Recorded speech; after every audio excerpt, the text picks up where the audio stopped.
ತರಕಾರಿಗಳೇನು ಇಲ್ಲದೆ ಇದ್ದಾಗ ಬರೀ ಟೊಮ್ಯಾಟೊ ಹಾಕಿ ಈ ರೀತಿ ಪ್ಲೇನ್ ಕುರ್ಮಾ ಮಾಡ್ಕೊಳ್ಳಿ. ಎಲ್ಲದಕ್ಕೂ ಒಳ್ಳೆ ಕಾಂಬಿನೇಷನ್.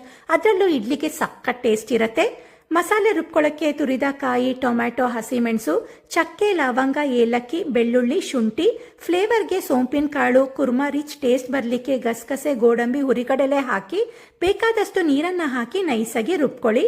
ಈಗ ಕಡಾಯಿಯಲ್ಲಿ ಎಣ್ಣೆ ಮತ್ತೆ ತುಪ್ಪ ಕಾಯಿಸಿ ಜೀರಿಗೆ, ಬಿರಿಯಾನಿ ಎಲೆ, ಹೆಚ್ಚಿದ ಈರುಳ್ಳಿ, ಕಾಲು ಕಟ್ಟಷ್ಟು ಪುದೀನ ಹಾಕಿ ಚೆನ್ನಾಗಿ ಫ್ರೈ ಮಾಡಿಕೊಂಡು ತೆಳುವಾಗಿ ಹೆಚ್ಚಿದ ಟೊಮ್ಯಾಟೊ ಹಾಕಿ ಟೊಮ್ಯಾಟೊ ಸಾಫ್ಟ್ ಆದಮೇಲೆ ಇದಕ್ಕೆ ರುಚಿಗೆ ತಕ್ಕಷ್ಟು ಉಪ್ಪು, ಅರಿಶಿಣ, ಖಾರದ ಪುಡಿ, ಕೊತ್ತಂಬರಿ ಪುಡಿ ಹಾಕಿ ಒಗ್ಗರಣೆ ಜೊತೆ ಮಿಕ್ಸ್ ಮಾಡಿ ರುಬ್ಕೊಂಡ ಮಸಾಲೆ ಹಾಕಿ ಮಸಾಲೆದು ಹಸಿ ವಾಸನೆ ಹೋಗಿ ಎಣ್ಣೆ ಬಿಟ್ಕೊಂಡು ಬಂದಮೇಲೆ ಕುರ್ಮಾಗೆ ಬೇಕಾದಷ್ಟು ನೀರು, ಗರಂ ಮಸಾಲಾ ಪೌಡರ್, ಕಸೂರಿ ಮೇಥಿ ಹಾಕಿ ಮಿಕ್ಸ್ ಮಾಡಿ ಚೆನ್ನಾಗಿ ಕುದಿಸ್ಕೊಂಡ್ರೆ ಟೊಮ್ಯಾಟೊ ಕುರ್ಮಾ ರೆಡಿ ಆಗತ್ತೆ.